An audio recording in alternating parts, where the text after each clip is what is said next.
ಪ್ರಾರ್ಥನೆಗಳು 27. ಯೆಹೋವನು ನನಗೆ ಬೆಳಕು ರಕ್ಷಕನೂ ಆಗಿದ್ದಾನೆ, ನಾನು ಯಾರಿಗೆ ಭಯಪಟ್ಟೇನು? ಯೆಹೋವನು ನನ್ನ ಪ್ರಾಣದ ಆಧಾರವು, ನಾನು ಯಾರಿಗೆ ಹೆದರೇನು? ನನ್ನನ್ನು ಬಾಧಿಸುತ್ತಿರುವ ದುರ್ವೈರಿಗಳು ನನ್ನನ್ನು ನುಂಗಿಬಿಡಬೇಕೆಂದು ಬಂದು ತಾವೇ ನೆಲಕ್ಕೆ ಬಿದ್ದು ಹೋದರು. ನನಗೆ ವಿರೋಧವಾಗಿ ದಂಡು ಬಂದಿಳಿದರೂ ನನಗೇನೂ ಭಯವಿಲ್ಲ. ಚತುರಂಗ ಬಲವು ಯುದ್ಧ ಸನ್ನದ್ಧವಾಗಿ ನಿಂತರೂ ಭರವಸವುಳ್ಳವಲಾಗಿಯೇ ಇರುವೆನು.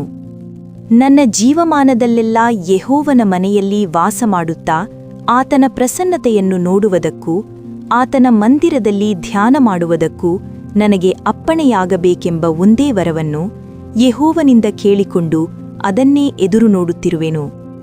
ಅಪಾಯ ಕಾಲದಲ್ಲಿ ಆತನು ನನ್ನನ್ನು ಗುಪ್ತಸ್ಥಳದಲ್ಲಿ ಅಡಗಿಸುವನು, ತನ್ನ ಗುಡಾರವೆಂಬ ಆಶ್ರಯಸ್ಥಾನದಲ್ಲಿ ನನ್ನನ್ನು ಭದ್ರಪಡಿಸುವನು.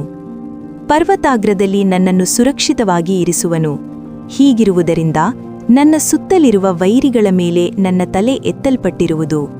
ನಾನು ಯೆಹೋವನ ಗುಡಾರದಲ್ಲಿ ಉತ್ಸಾಹ ಧ್ವನಿಯೊಡನೆ ಯಜ್ಞಗಳನ್ನು ಸಮರ್ಪಿಸುವೆನು. ಆತನನ್ನು ಹಾಡುತ್ತಾ ವಾದ್ಯ ಬಾರಿಸುವೆನು. ಯೆಹೋವನೇ, ನಿನಗೆ ಗಟ್ಟಿಯಾಗಿ ಮೊರೆಯಿಡುತ್ತೇನೆ.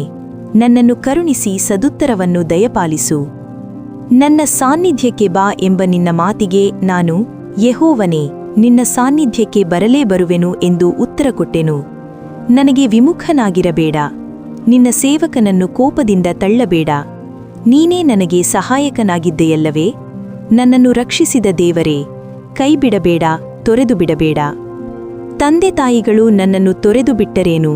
ಯೆಹೋವನು ನನ್ನನ್ನು ಸೇರಿಸಿಕೊಳ್ಳುವನು. ಯೆಹೋವನೇ, ನಿನ್ನ ಮಾರ್ಗವನ್ನು ನನಗೆ ಬೋಧಿಸು.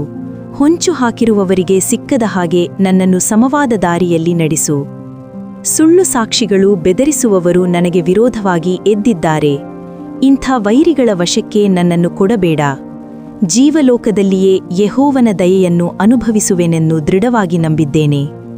ಯೆಹೋವನನ್ನು ನಿರೀಕ್ಷಿಸಿಕೊಂಡಿರು, ದೃಢವಾಗಿರು. ನಿನ್ನ ಹೃದಯವು ಧೈರ್ಯದಿಂದಿರಲಿ.